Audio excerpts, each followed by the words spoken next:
بالدولار الامريكي. الحساب اسمه حساب توفير المستقبل الدولاري.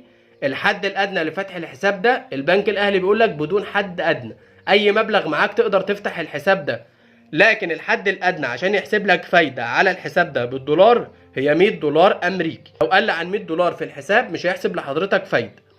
الحساب ده متاح للعملاء من اول سن 15 سنه وبدون حد اقصى للسن، يعني اي سن بعد كده تقدر تفتحه عادي، مش هيلزمك بالسن. دوريه صرف العائد على الحساب ده برضو في دوريتين صرف، شهري وسنوي، لكن دوريه احتساب العائد على الحساب ده على اساس شهري. فلسه قايلين في الحساب اللي فات يعني ايه على اساس شهري، فلازم الفلوس كلها تكمل الشهر كله عشان تستفاد بفايده على الحساب ده.